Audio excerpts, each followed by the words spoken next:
उत्तर प्रदेश में अखिलेश सरकार में कैबिनेट मंत्री रहे गायत्री प्रजापति को कोर्ट से बड़ा झटका लगा है। शुक्रवार को इलाहाबाद हाई कोर्ट ने दुष्कर्म के दोषी पूर्व कैबिनेट मंत्री गायत्री प्रजापति की जमानत याचिका खारिज कर दी है। यह आदेश इलाहाबाद हाई कोर्ट की लखनऊ डिवीजन बेंच ने सुनाया है। गायत्री प्रजापति को दुष्कर्म के मामले में ट्रायल कोर्ट से उम्र कैद की सजा सुनाई गई थी। इस आदेश के खिलाफ उसने हाई कोर्ट में अर्जी दाखिल की है। गायत्री प्रजापति ने जब तक ये मामला विचाराधीन है तब तक के लिए जमानत पर रिहा करने की मांग की थी। हाई कोर्ट ने इस पर सुनवाई के बाद 10 सितंबर को फैसला सुरक्षित रख लिया था। आज इस मामले में कोर्ट ने गायत्री प्रजापति की अर्जी खारिज कर दी है। बता दें 18 फरवरी 2017 को सुप्रीम कोर्ट के आदेश पर सपा सरकार में मंत्री रहे गायत्री प्रजापति व अन्य 6 अभियुक्तों के खिलाफ थाना गौतमपल्ली में गैंग रेप, जान माल की धमकी और पॉक्सो एक्ट के तहत मुकदमा दर्ज हुआ था। सुप्रीम कोर्ट ने यह आदेश पीड़िता की याचिका पर दिया था। पीड़िता ने गायत्री प्रजापति व उनके साथियों पर गैंग रेप का आरोप लगाते हुए अपनी नाबालिग बेटी के साथ भी जबरन शारीरिक संबंध बनाने का आरोप लगाया था।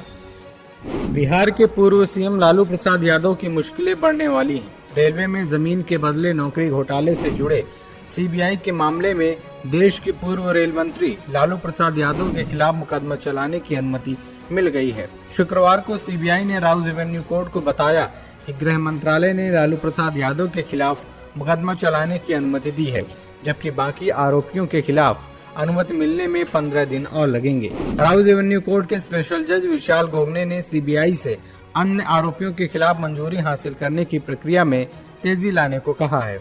अब इस मामले की अगली सुनवाई 15 अक्टूबर को होगी।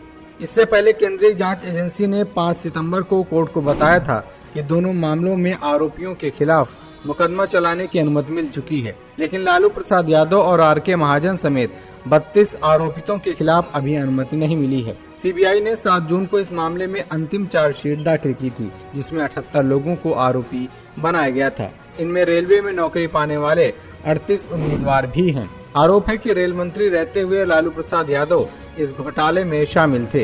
ये घोटाला 2004 से 2009 के बीच किया गया था, जहां कई लोगों को रेलवे के विभिन्न जोनों में ग्रुप डी के पदों पर नौकरियां दी गई थी। बदले में इन लोगों ने अपनी जमीन तत्कालीन रेल मंत्री लालू यादव के परिवार के सदस्यों और एक संबंधित कंपनी एके इन्फोसिस्टम के नाम कर दी थी। अब इस मामले में सीबीआई को मुकदमा चलाने की अनुमति मिल गई है।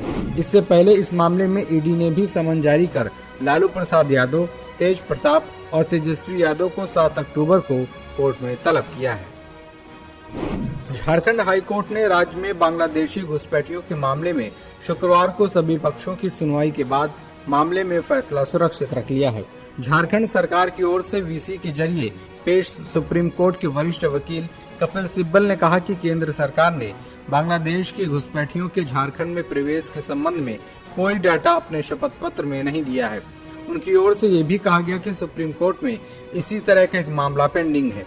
उन्होंने कहा कि याचिकाकर्ता इस पीआईएल को पॉलिटिकल एजेंडा के रूप में इस्तेमाल कर रहे हैं। बता दें ये जनहित याचिका जमशेदपुर के रहने वाले दानियल दानिश ने दायर की है। वहीं सॉलिसिटर जनरल तुषार मेहता ने कहा कि केंद्र सरकार ने संथाल परगना में घुसपैठ को लेकर अंतिम जनगणना के आधार पर आदिवासियों की संख्या में कमी आने का डाटा कोर्ट को दिया है। इससे पहले केंद्र सरकार की ओर से शपथ पत्र दाखिल कर कोर्ट को बताया गया था कि 30 सितंबर तक केंद्र सरकार के होम सेक्रेटरी एवं झारखंड के चीफ सेक्रेटरी की बैठक प्रस्तावित है।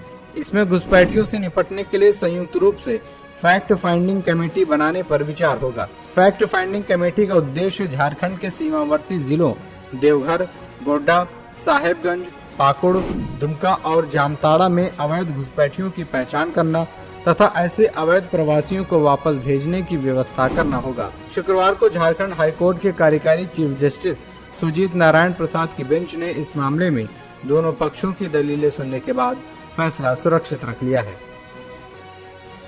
दिल्ली के ओल्ड राजेंद्र नगर कोचिंग हादसा मामले में सुनवाई के दौरान शुक्रवार को केंद्र सरकार ने सुप्रीम कोर्ट को बताया कि कोचिंग संस्थानों की व्यवस्था को लेकर एक कमेटी गठित की गई है, जो जल्द ही रिपोर्ट देगी। जस्टिस सूर्यकांत और जस्टिस उज्जवल भुइयां की बेंच ने केंद्र सरकार द्वारा नियुक्त उच्च स्तरीय समिति को निर्देश दिया कि ऐसी घटनाओं को रोकने के लिए अंतरिम उपाय पेश करें। कोर्ट ने इसके लिए समिति को 4 सप्ताह का समय दिया है। हरियाणा और उत्तर प्रदेश सरकार से भी पूछा कि उन्होंने इस मामले पर क्या कदम उठाए हैं। बेंच ने हरियाणा, उत्तर प्रदेश और दिल्ली सरकारों को निर्देश दिया कि वे ऐसी घटनाओं को फिर से होने से रोकने के लिए नीति, विधायी और प्रशासनिक बदलावों के बारे में कोर्ट को अवगत कराएं। जस्टिस सूर्यकांत और जस्टिस उज्जवल भुइयां की बेंच ने कहा कि ओल्ड राजेंद्र नगर जैसी घटना को रोकने के लिए पूरी राजधानी में एक समान पहल की जानी चाहिए। अगर जरूरत पड़ी तो हम पूरे देश में ओल्ड राजेंद्र नगर जैसी घटनाओं को रोकने के लिए निर्देश जारी करेंगे। सुप्रीम कोर्ट ने 5 अगस्त को इस मामले पर स्वतः संज्ञान लेते हुए केंद्र, दिल्ली सरकार और दिल्ली नगर निगम को नोटिस जारी किया था। सुप्रीम कोर्ट ने राजेंद्र नगर के कोचिंग सेंटर में 3 छात्रों की मौत का जिक्र करते हुए कोचिंग सेंटर में सुरक्षा मानकों की अनदेखी पर नाराजगी जाहिर की थी। सुप्रीम कोर्ट ने कहा था कि दिल्ली में कोचिंग सेंटर डेथ चैम्बर बन गए हैं। बता दें कि राव आईएएस स्टडी सर्कल के बेसमेंट स्थित लाइब्रेरी में छात्र पढ़ाई कर रहे थे जब बेसमेंट में अचानक आए पानी में 3 छात्र फंस गए और इनकी मौत हो गई। दिल्ली हाईकोर्ट इस मामले की सीबीआई जांच का आदेश दे चुका है। दिल्ली हाईकोर्ट से स्वाति मालीवाल को झटका लगा है। दिल्ली हाईकोर्ट ने स्वाति मालीवाल की उस याचिका को खारिज कर दिया जिसमें उन्होंने दिल्ली महिला आयोग में अवैध नियुक्तियों को लेकर ट्रायल कोर्ट के आदेश को चुनौती दी थी। बता दें 2015-16 के बीच दिल्ली महिला आयोग में अवैध नियुक्तियों को लेकर दिसंबर 2022 में उनके खिलाफ भ्रष्टाचार के आरोप तय करने का ट्रायल कोर्ट ने आदेश दिया था। उन पर 6 अगस्त 2015 से 1 अगस्त 2016 के बीच दिल्ली महिला आयोग के अध्यक्ष पद पर आप कार्यकर्ताओं सहित विभिन्न परिचितों की अवैध नियुक्ति करके अपने आधिकारिक पद का दुरुपयोग करने का आरोप है। शुक्रवार को जस्टिस अमित महाजन ने आप राज्यसभा सांसद स्वाति मालीवाल के ट्रायल कोर्ट के आदेश को चुनौती देने वाली याचिका खारिज कर दी। कोर्ट ने इस दौरान 2 अन्य महिलाओं की याचिका भी खारिज कर दी जिनके खिलाफ ट्रायल कोर्ट ने आरोप तय किए थे। सुप्रीम कोर्ट ने उत्तर प्रदेश के सुल्तानपुर लोकसभा सीट से समाजवादी पार्टी के सांसद रामभुआल निषाद के निर्वाचन को चुनौती देने वाली पूर्व केंद्रीय मंत्री मेनका गांधी की याचिका पर सुनवाई 30 सितंबर तक के लिए टाल दी है। शुक्रवार को सुनवाई के दौरान जस्टिस सूर्यकांत की अध्यक्षता वाली बेंच के समक्ष मेनका गांधी की ओर से पेश वरिष्ठ वकील सिद्धार्थ लूथरा ने कुछ फैसले रखने के लिए समय देने की मांग की, जिसके बाद कोर्ट ने सुनवाई 30 सितंबर तक के लिए टाल दी। याचिका में मेनका गांधी ने आरोप लगाया है कि रामभुआल निषाद ने अपने नामांकन के साथ दाखिल हलफनामे में उनके खिलाफ दर्ज 12 मुकदमों में सभी की जानकारी नहीं दी। मेनका गांधी ने अलग से एक याचिका दाखिल कर जन प्रतिनिधित्व कानून के उस प्रावधान को भी चुनौती दी है जिसमें इलेक्शन पिटीशन दाखिल करने की समय सीमा का भी उल्लेख किया गया है। इससे पहले मेनका गांधी की याचिका को हाईकोर्ट ने ये कहते हुए खारिज कर दिया था याचिका समय सीमा के बाद दाखिल की गई है, जिसके बाद वो सुप्रीम कोर्ट पहुंची है। उत्तर प्रदेश सरकार ने सुप्रीम कोर्ट में मदरसा शिक्षा को लेकर महत्वपूर्ण दलीलें रखी हैं। इलाहाबाद हाईकोर्ट ने मदरसा एजुकेशन एक्ट 2004 को खत्म कर दिया था और कहा था कि ये मौलिक अधिकारों और धर्मनिरपेक्षता के खिलाफ है। इसी आदेश को सुप्रीम कोर्ट में चुनौती दी गई है। उत्तर प्रदेश सरकार ने सुप्रीम कोर्ट में कहा कि मदरसे से पढ़ने वाले बच्चे सिर्फ 10वीं 12वीं की योग्यता वाली नौकरियों के लायक हैं।